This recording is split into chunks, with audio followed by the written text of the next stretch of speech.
Saudara, selamat berjumpa dengan Anda pada hari ini.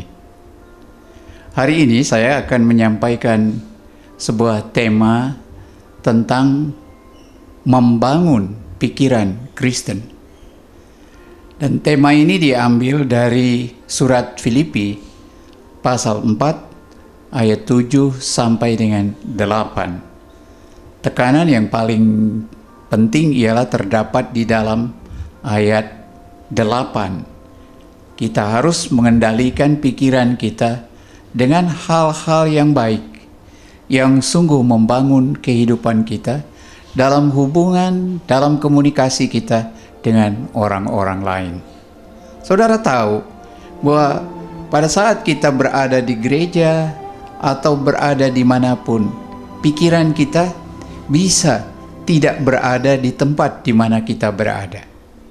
Orang di dalam gereja, pikiran dia bisa berada di rumah. Orang sedang mengikuti kebaktian, tetapi pikirannya tidak berada di situ. Jadi pikiran ini mempunyai peranan penting dalam kehidupan kita sebagai orang percaya.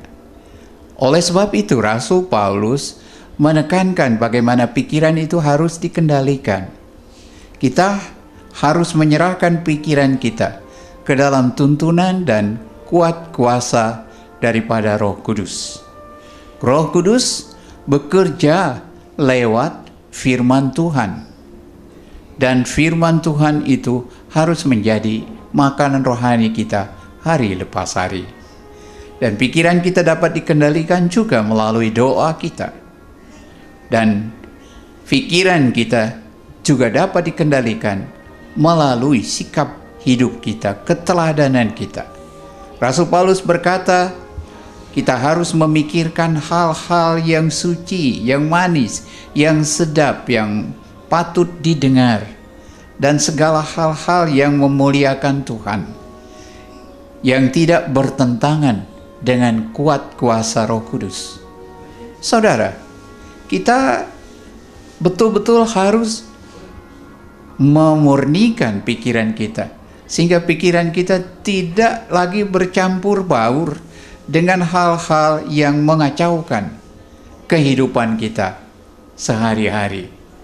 Nah, saudara perlu sungguh-sungguh memakai kebenaran firman Tuhan dalam waktu saudara bergaul dimanapun saudara berada.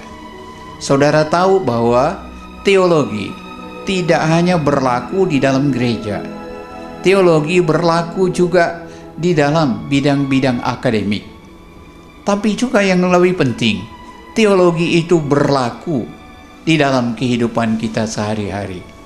Itu sebabnya kita harus menerapkan prinsip-prinsip kebenaran hubungan kita dengan Tuhan sebaik-baiknya di segala tempat, di segala waktu, dimanapun kita berada, dan juga dalam tingkah laku dan tutur kata kita sehari-hari.